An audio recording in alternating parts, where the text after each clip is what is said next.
First thing I'm gonna make from local ingredients is roasted eggplant caponata. Caponata is actually an eggplant dip that's served with pita or as a first course. It's absolutely delicious. It's got tomato and garlic. And what I'm gonna do is take the eggplant and just prick it all over. That keeps it from exploding in your oven. That wouldn't be pretty. It's easy to say you're gonna cook local, but it's not so easy to do it. What I used to do is make a menu and then try and figure out what kind of local ingredients I could get, and that just somehow doesn't work. So what I do now is I make a list of what's local and what's available now, and then do a menu around that. There are great eggplants from the Green Thumb, so I thought, I'm gonna make caponata.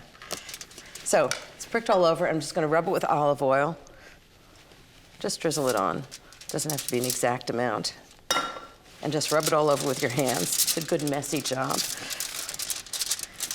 Okay, into the oven, 400 degrees for about 45 to 50 minutes until it's extremely tender, very slippery.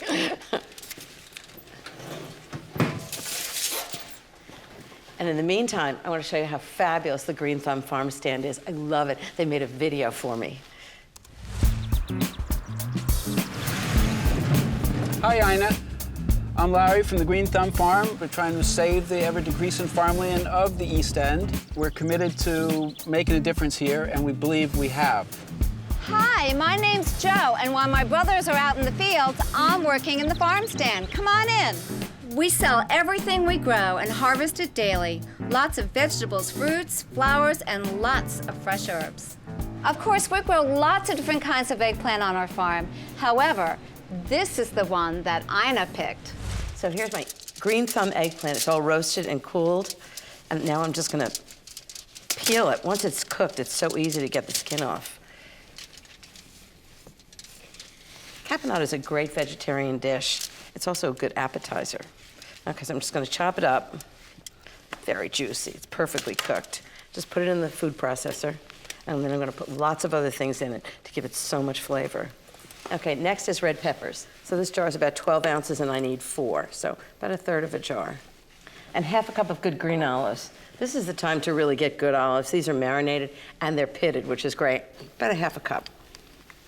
Just gonna give this a coarse chop in the food processor, and that's the basis for the caponata. Just pulse it, don't puree it. You want it to have great texture. Into a bowl.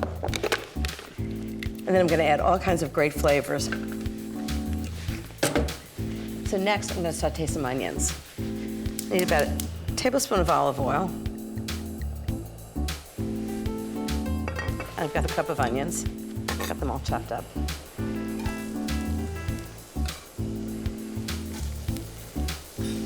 So I've got onions, and about 1/8 of a teaspoon of red pepper flakes. Give it a little heat.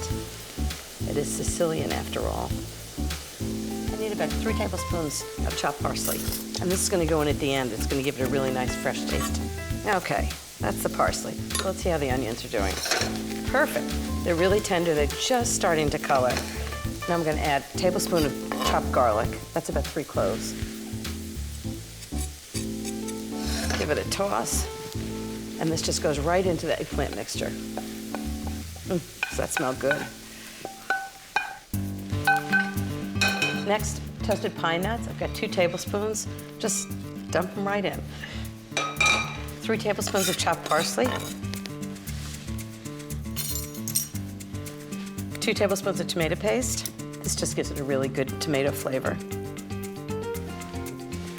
2 tablespoons of freshly squeezed lemon juice. I just think everything needs a little bit of an acid edge to it, otherwise it's just bland and boring. We don't do boring here. Okay, next is a little red wine vinegar, which does the same thing, just a splash.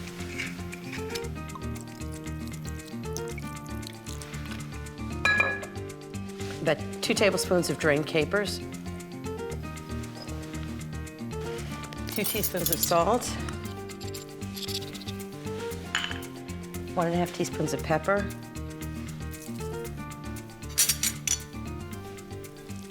So that's the eggplant caponata. I like to serve it with pita chips. You can serve it with crackers, but these are so easy to do, it's really worth it. This is how I make them. I just cut the pitas in half, and then I cut them in triangles, brush them with olive oil, sprinkle them with salt, and bake them in the oven for 10 minutes at about 375 degrees. Okay, ready to set up the caponata just into a bowl. Maybe a little bit of extra parsley. Actually, what I like to do is sometimes just put leaves in instead of chopping it up all the time. And just sort of stir it in so it looks natural. It's the food stylist. Okay. And toasted pita chips around. I love the sort of crisp pita thing with a creamy caponata. I love the interplay of flavors and textures. I'd say that's ready for its photo, for my article. Say cheese. And now I have to make sure it tastes good.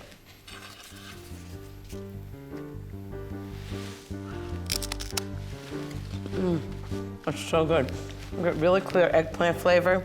You taste the tomato and the onions and the garlic. It's all layered really nicely. That's a good one.